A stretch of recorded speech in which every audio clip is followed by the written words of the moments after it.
The Detroit Pistons Summer League starts this week. What are some things that I'm looking forward to seeing out of the Pistons Summer League this summer? We'll talk about that in today's episode of the Locked On Pistons podcast. You are Locked On Pistons, your daily Detroit Pistons podcast. Part of the Locked On Podcast Network. Your team every day.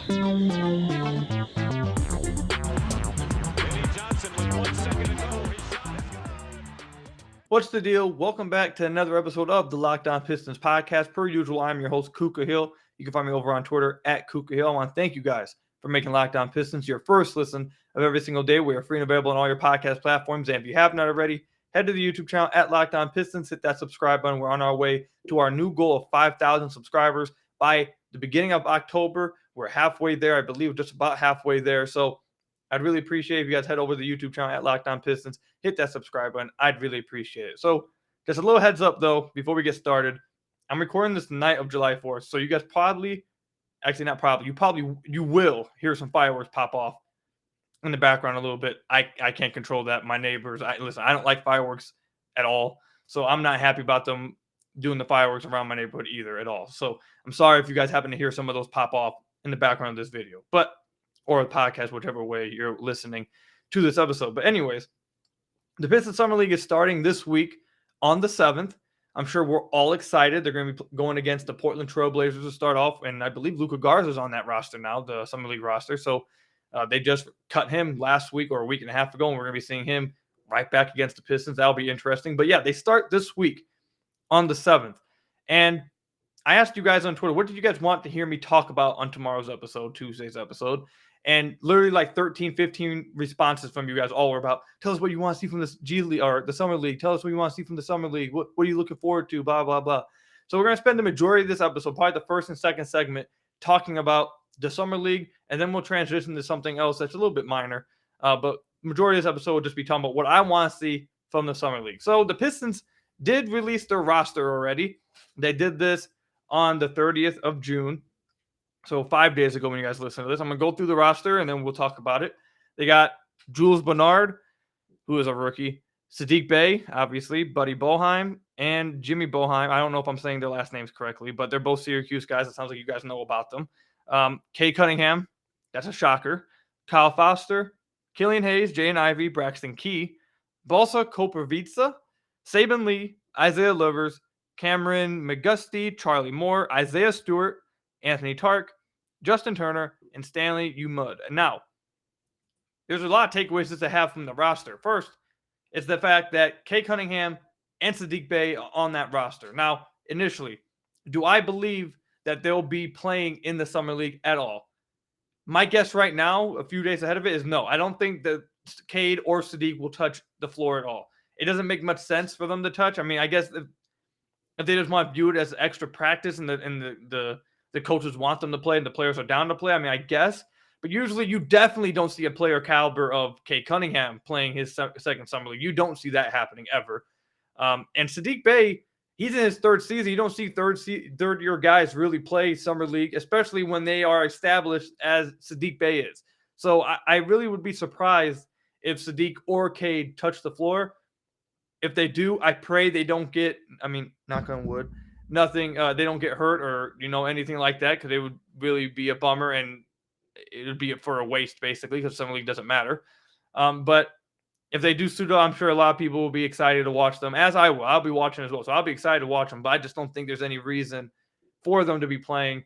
They're pretty established. They don't have anything to prove. I don't think they get much out of playing in the Summer League, to be honest. I think Cade gets probably more out of playing these pickup runs, which his trainer Ashton has been putting on Twitter and Instagram, that he's been at these runs with KD, Kyrie Irving, Russell Westbrook, all these pro guys, these elite pro guys that he's playing with. I think he probably gets more out of playing pickup with those guys than he probably would in Summer League, to be honest. So I don't see what he's getting out of that, and the same thing goes for Saddiq. So that's my guess right now with those guys.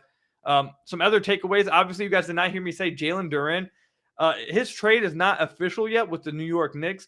Now, a lot of you guys keep telling me July 6th is when it becomes official. I have not seen, that's what everyone keeps telling me. I have not seen one of the beat writers say that. At least I haven't seen it.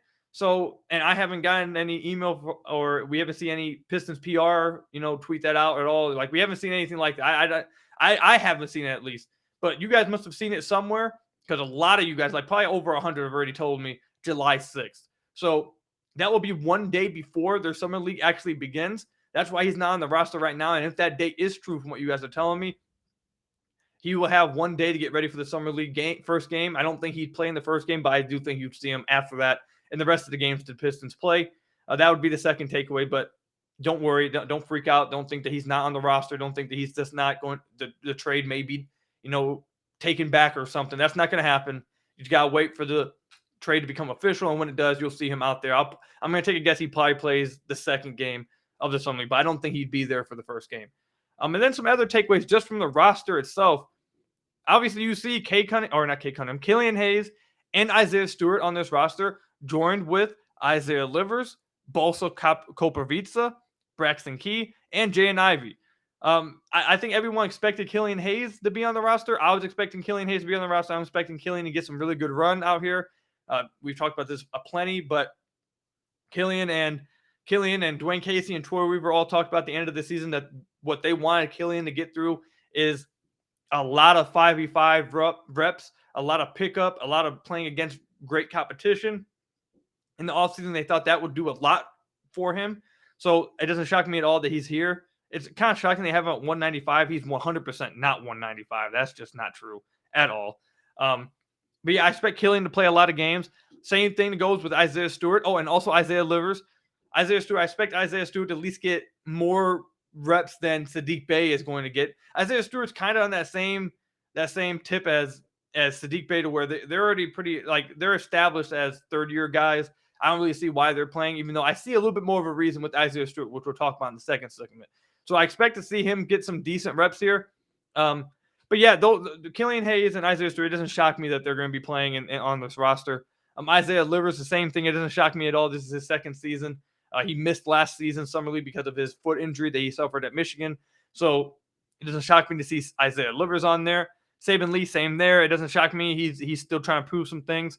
Braxton Key doesn't shock me either. He's on their two-way contract, even though he's a bit older than a lot of the players on this roster. He is on a two-way. This will be his second season with the Pistons if he stays on that two-way. So it doesn't shock me with that one, obviously, Jaden Ivey.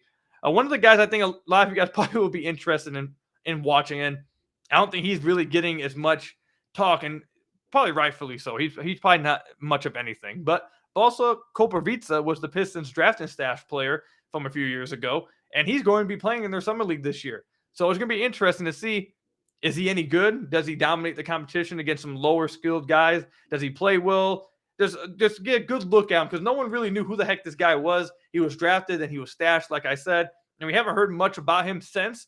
And now all of a sudden he's on the summer league. So it's going to be interesting to see, what does he do? Like, what is he good at? What's the kind of build is he? What kind of archetype is he? Is he nimble? Can he move for a guy his size? He's 7'1", 240, it says. So there's just not much known about him literally at all. So there's going to be like the first time Pistons fans get to see him really, like, in person, for those of you guys at Vegas or on TV watching the summer league. So that's the roster. That's my initial takeaways from the roster. I do not expect to see Cade or Saddiq play. I'd be shocked if they did. I expect to see Killian get a lot of reps. Somewhat the same thing with Isaiah Stewart. Not shocked to see Livers, Lee, Key, or Ivy on this roster. Obviously, especially Jaden Ivey, because he's a rookie. So you obviously expect him to be playing. That's not a big deal at all. But again, I think it would be pretty interesting to see Balsa Koprivica, to be honest. I think that would be a little bit interesting for everybody. So that's my initial takeaways from the roster. Do you guys think Cade Cunningham or Saddiq Bey will be playing in the summer league? Let me know down below, or over on Twitter at Kuka Hill if you're listening to this on one of the podcast platforms. How long do you think Killian Hayes and Isaiah Stewart will be playing? Do you think they play multiple games, 1 game, 2 games, 3 games? Let me know in the comment section down below again, or over on Twitter at Kuka Hill. When we come back, now we're going to talk about some things that I want to see specifically from some of these players in this summer league. Some things I think should be targeted during this time in the summer league. We'll talk about that when we come back. But first, I have to tell you guys about some of our sponsors. First up, let me tell you a little bit about Arcade 1UP. We have big news. The one, the only, NBA Jam is back. Arcade 1UP, the leader in at-home retro arcade games, is not only bringing the best game ever back, but they've made it bigger than ever before with, wait for it, the Shaq Edition machine. Jump clear across the court and set the ball on fire in one of the first sports games ever to feature real and digitized NBA licensed teams. No fouls, no free throws, and no quarters required. Complete with friends and family through all new Wi-Fi leaderboards, make you more connected than ever. Pre-order now from arcade1up.com. That's arcade, the number one, up.com for an estimated early September ship date. Arcade 1UP is the place for fun. They've got even more classics like Golden Tee, Mortal Kombat, and many others starting at just $399. And check this out. They're giving away a free NBA JAM Shaq edition to a Locked On listener. Enter for a chance to win a game console for your man cave at arcade1up.com/lockedon. That's arcade, the number one, up.com/locked on. You've got till July 8th, just a few days ago, to enter to win an NBA JAM Shaq edition console. Don't miss out and enter today. Who are you going to play with Arcade 1UP? So I want to thank you guys again for making Locked On Pistons your first listen of every single day. We are free and available on all your podcast platforms. And if you haven't already, head to the YouTube channel at Locked On Pistons. Hit that subscribe button. It's the best way to support the podcast. Continuing to show Locked On that we're the best and fastest growing fan base at the Locked On Network. So again, I'd really appreciate it. Best way to support the podcast. Subscribe button over at the YouTube channel, Locked On Pistons. Again, I'm going to apologize for you guys. The fireworks are starting to really pick up behind me. I don't know if you guys can hear it. I definitely can hear it. Like another one just popped off just now. I really don't like it. But if you guys hear it again, I apologize. I can't help the fact that everyone wants to start popping fireworks at this time. But anyways, what are some things I'm looking for specifically from some of these players in the Summer League? Now, there's a few players we're going to target here. And there's going to be a few. It's not going to be just skills or like improvements I want to see from players. It's also going to be like kind of scheme kind of things too that I want to see tested at the Summer League if these guys are going to play. That's assuming like let's say Cade plays and Sadiq plays. All these guys in the roster play. Honestly, some of the scheme stuff can still be talked about even without Cade or Sadiq, but just assuming that the guys on this Summer League roster play. We haven't heard that they won't play. I don't believe Cade or Sadiq will play. But we have to assume that they will because they're on the roster. So assuming that, we're going to talk about some scheme things I kind of want to see tested out before the season here. And obviously some things I want to see improved from some of these players. So first we're going to start with, and I know you guys probably thought I'm going to start with Killian Hayes. We're not going to start there, though. We're going to start with Isaiah Stewart. I think Isaiah Stewart might be the most talked about young guy on the Pistons roster this offseason. I think he honestly wins that debate right there. I think he's been talked about more than Cade, more than Sadiq, heck, even more than Killian Hayes, who's a very controversial player. Jaden Ivey just arrived, so that doesn't really count him and Duran. I think Isaiah Stewart's been the most talked about one. And I think it's been they've basically been chopped up into two sides. Either you're on the good side, or you're on the bad side of Isaiah Stewart. They don't let you be in the middle no more. There's no like trying to be just, objective about you. Either all the way in on him or you're just kicked out and you're all the way out on him.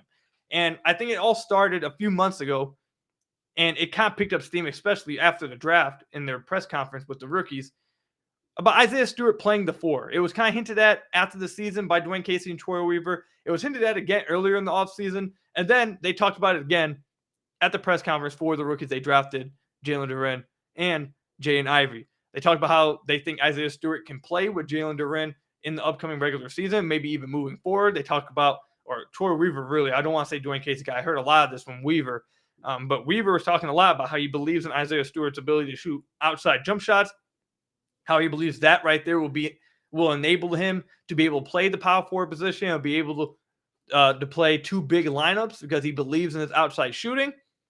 We obviously saw at the end of the last two seasons, you didn't really see much of it until the end of the season. But at the end of the last two seasons, you've obviously seen Isaiah Stewart's volume start to pick up from outside. The first year, he didn't shoot very well. He shot around 31% when he picked up his volume from outside.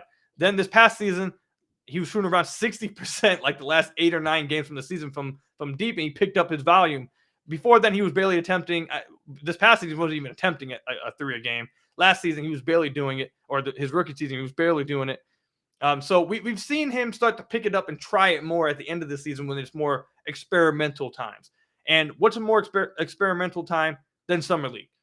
I think the one thing that everyone needs to see, and the one thing the Pistons should be wanting to see and wanting to test out in Summer League, not just the fans or people like me who cover the team and have to watch the team and talk about them, but literally the talent evaluators up in the front office, the coaching staff needs to see this from him. They need to play him at the 4 in Summer League, I feel like. They need to play him at the 4, get him a lot of reps shooting threes, see if he can handle the responsibilities of playing the power forward position. Because a lot of people, and this is something we're going to eventually talk about on the podcast a little bit more in depth with someone else on the podcast. There's more to playing the 4 position than just shooting threes. Like Isaiah Stewart has to improve on a lot of things to be able to just play 4. You can't just take him, shoot some threes in the corner and now all of a sudden you're the 4. No, you have other responsibilities you have to do at the 4 position. Can't Isaiah Stewart, pump fake and take a dribble in and create something off when someone closes out quick at him? If you can't, teams are just going to do that and it's going to crumble up the offense. Is he able to do anything in the short roll passing? Like if the Pistons are going to set screens with Isaiah Stewart and they're going to have the lob threat in the dunker spot, do you trust Isaiah Stewart to be able to make those kind of short roll passes to the lob threat? Do you believe in Isaiah Stewart's ability to make the short roll passes to the corner, to the opposite wing when guys are colliding on him or rotating over on his short roll? Do you trust him with that kind of decision making? Do you think his improvements as a screener has improved? Like, all those things come into fact with 4. Just because you move him from the 5 to the 4 doesn't mean he's not going to be screening no more. It doesn't mean he's just going to be sitting in the corner the entire time. If he's doing that, he's going to be having to shoot like over 42% for it to be good enough. Like if you're just playing him in the corner and not telling him to do literally anything else, then he's not even really a 4. He's just a random player out there, and you're going to be wanting him to shoot over 42% to make that worthwhile. And that's 42% is enough to, one, make it good enough scoring points per possession with him in the corner, but also enough to make the defense respect him and actually close out. Because if they don't respect him, you can play him in the corner all you want. They're just going to sag off him. They're still going to collide on driving lane. So there's a lot of other things, my point is, that come playing the 4 position, and he should get that started in the Summer League. Testing all of these things, improvements as a screener, pick and popping, maybe set double screens with whoever, Balsa or Duran when he comes around. Set a double screen, let Duran drive to the basket, or dive to the basket, I should say, and then have Isaiah Stewart pop out, see if he can do those kind of things. Has he improved as a pick and or a dribble handoff screener? Also with the passing off the dribble handoff, like all those things. Test all of that in this Summer League and tell him to be getting up volume threes. He should be getting up at least 3 threes a game, in my opinion, in the Summer League. I don't need to see, well, actually, I don't want to take that back. I do need to see him improve his finishing at some point in his career. I think that's probably going to be the hardest thing for him to do. I don't know if he ever does it. So if he wants to try and improve some finishing stuff, I guess, but I feel like what really should be looked at, not talked about, what should be looked at and people need to see is his outside shot reliable? Is he confident in that outside shot? Can he take a lot of them and make a decent amount of them, enough to have defenses respect him and open up driving lanes? That's what needs to be tested out in the Summer League. That's the main thing. Number one thing I'm looking for in this offseason, because everyone seems to be pointing in the direction of Isaiah Stewart playing the 4 position, including the front office, coaching staff, some fans, all that stuff. If that's the case, I need to see some proof that he can do it. But I haven't seen any proof that he can do it before. I'm not a believer in it at all, because I think a lot more stuff comes with playing the 4 than just outside shooting. And I'm already I'm skeptical on his outside shooting to begin with. So I need to see that from him at the 4 position in this Summer League for me to believe that he has a chance of doing it this upcoming season. Because if he doesn't, we talked about in the last episode, we talked about a lot the past week. If he can't, the spacing is going to be absolutely, it's going to be bad. It's going to be bad. They're going to need one of these guys, either him or Marvin Bagley, to become decent outside shooters at the 4 position, or their spacing for real is going to be it's going to be awful. It's going to be terrible. They're going to need it.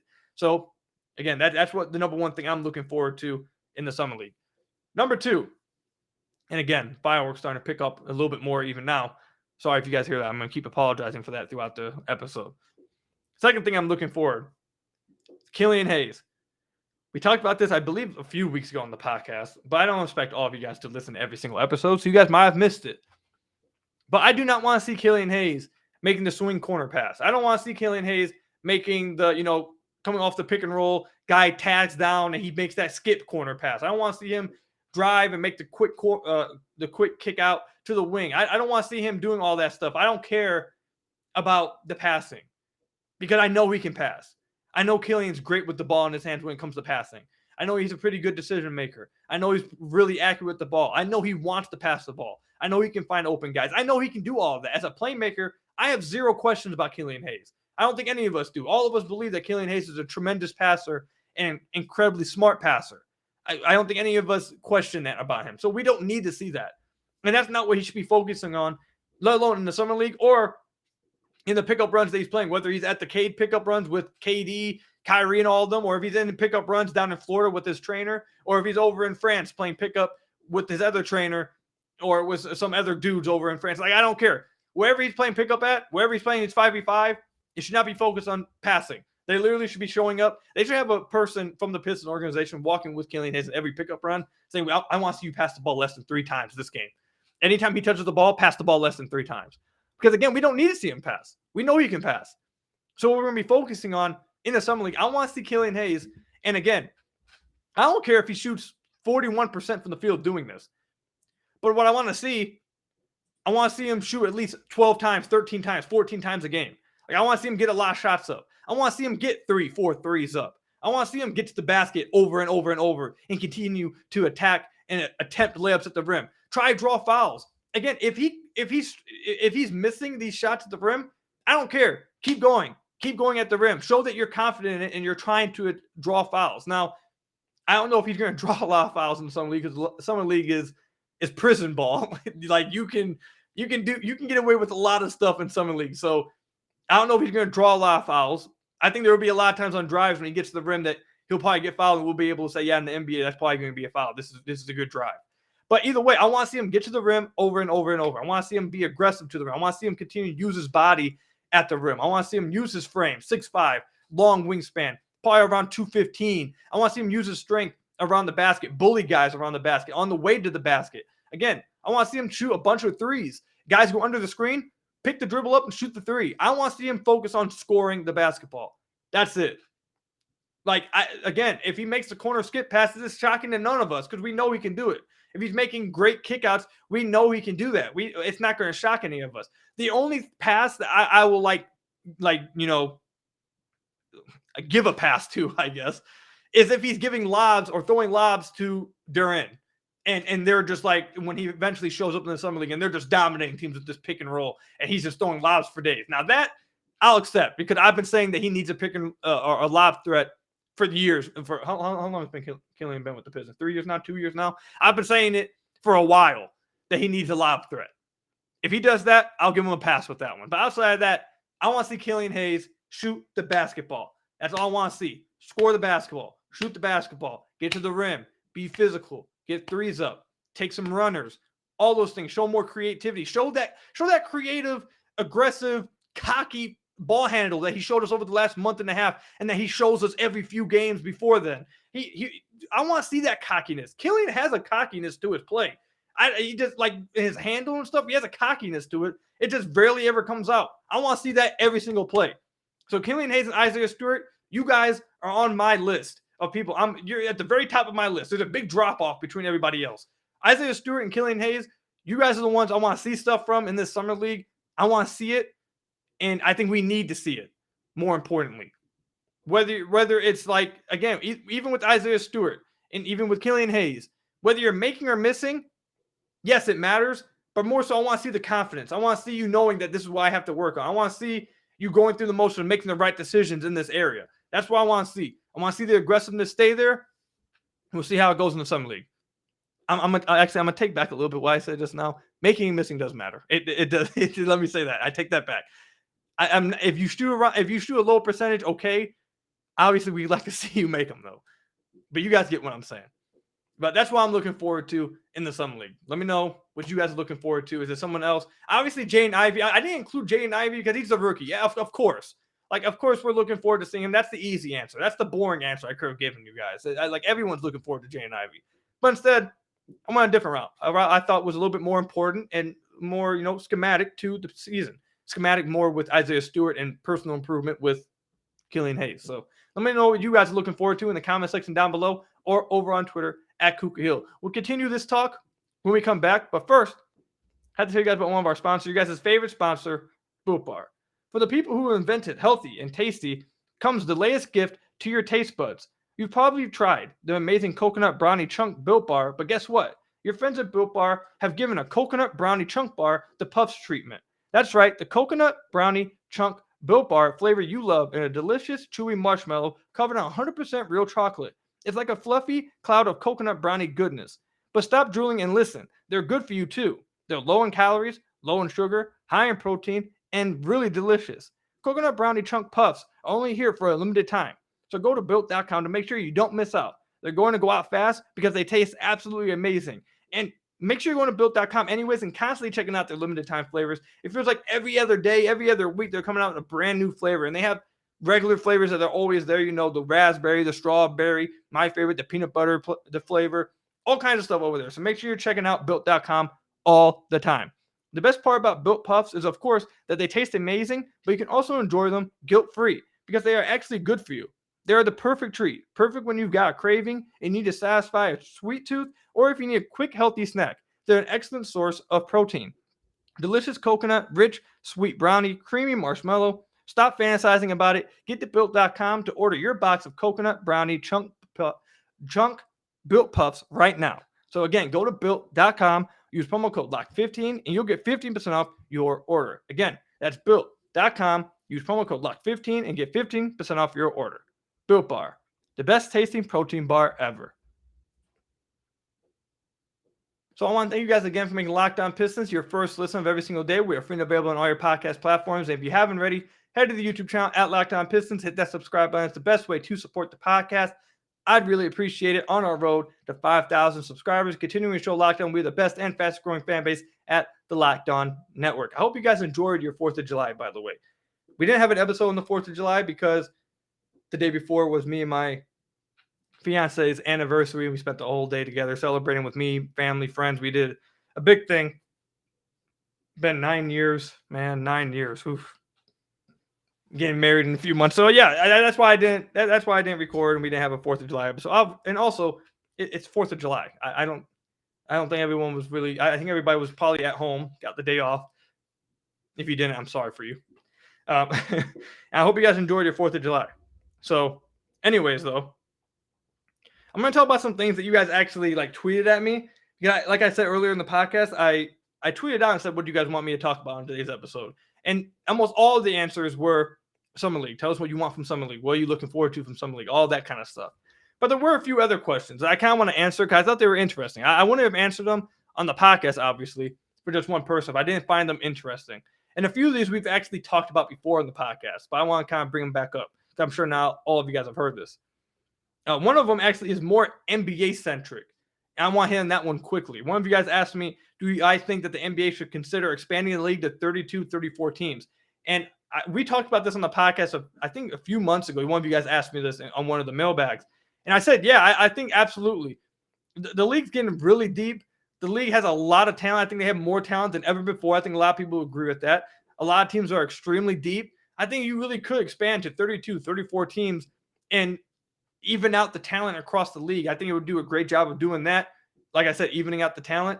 I don't think you would have a major drop-off after a few years. Like, obviously, the first few years, maybe you would have, those teams probably wouldn't be as great unless they got some great team building or something. But also, they could be great because, there's a lot of guys now in the NBA who I believe probably that are coming off the bench or don't have a massive role, that are young, have the chance to, if they were go to their own team, an expansion team, and get an increased role, there's probably a lot of dudes that we could see bust out like this. Like, they could go crazy. So I feel like the NBA has that kind of talent now and is deep enough in the talent area to where you can do that. We talked about that a lot, actually, a few months ago. I don't know how we tied it to the Pistons a few months ago, but yeah, I think the NBA should do that. I've been saying that for a while, though. I think the talent in the league is really deep. Another question you guys asked me, this one was from Abdulia Garcia on Twitter. He asked me, what were some circumstances that would actually justify bringing Jaden Ivey off the bench? And this is something we talked about in the last episode. We talked about it a little bit last week too. It's all going to come down to spacing. And for me, I told you guys that I think that the team should just go ahead and get it out the way since Cade and Jaden are your backcourt of the future, it seems like. I mean, you hope so. You just spent a 5th overall pick on Jaden, so hopefully, that's your backcourt of the future that's going to carry you back into the promised land. Obviously, you add some other pieces, but that's the backcourt that will do it, hopefully. There's no need to waste any time, in my opinion. Just put them out there together. That's your backcourt now, tomorrow, a few months from now, a few years from now. heck, maybe even a decade from now. Like that's your backcourt. So might as well get their learning curve and they're adjusting to each other and learn how to play with each other out the way immediately. That's my argument. I don't see why not. Why bring him off the bench? You know you're eventually going to start him. That backcourt's going to happen no matter what. You're going to have to make it work because like I said, you just spent a 5th overall pick on him. So I would just start him and get out the way. But the reasoning for not starting him would definitely just come down to spacing. I feel like a lot of the things said about Jaden Ivey coming out of college, a lot of the same things we talk about Cade when it comes to spacing at their colleges. Like Cade didn't have great spacing. He didn't have great teammates. Jaden Ivey didn't have great spacing, didn't have great teammates. So it's like, oh, when they get to the NBA and they have this space floor, a bigger floor, 3-point, the emphasis on the 3-pointer, guys actually being able to space the floor with bigger driving lanes, they'll be able to just really take off. And you saw in Cade's rookie year, it took him a while because the Pistons had 0 spacing. I'm not going to go and read the numbers, but you guys have known that I've said the numbers now probably like 300 times this offseason that the Pistons were historically awful when it came to shooting the basketball off the dribble, catch and shoot, coming off screens, dribble handoff, all those things. They were historically awful across the board. It was bad. So Cade dealt with a lot of that his rookie season, and it caused him to struggle a little bit efficiency-wise for a few months of the season. He ended up picking it up, figuring it out once the Pistons got a lob threat. Who knew? And surrounded him with spacing. Again, who knew? But he started to look better with that. Now coming into Jaden Ivey's rookie season, it looks like we may be having the exact same thing happen.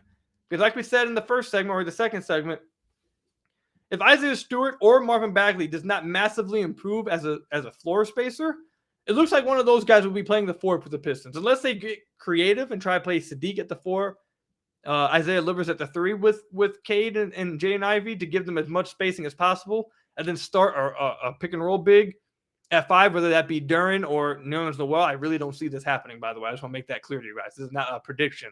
This is being super creative. I don't think it's going to happen. But if they do that, okay, then you have spacing and a big guy putting pressure on the rim, giving you a lob threat. Then I think it would be okay. But that's probably not going to happen. You're probably going to be dealing with Isaiah Stewart or Marvin Bagley playing the 4 position. And if they don't provide spacing is going to be really tough. It really is in that starting lineup. If you start Nerlens Noel and Isaiah Stewart together, or Nerlens Noel and Bagley, or Stewart and Bagley, like the space is just not going to work. It's going to be tough. So if you don't want to put Jaden Ivey through that, maybe I could see you bringing him off the bench to run with Killian, and then you can run a bench lineup of like Isaiah Livers, Alec Burks, and then give them a lob threat center, either in Duren or Noel at the 5 there, and you try to space the floor with that. I can understand that maybe, but even then, I just feel like,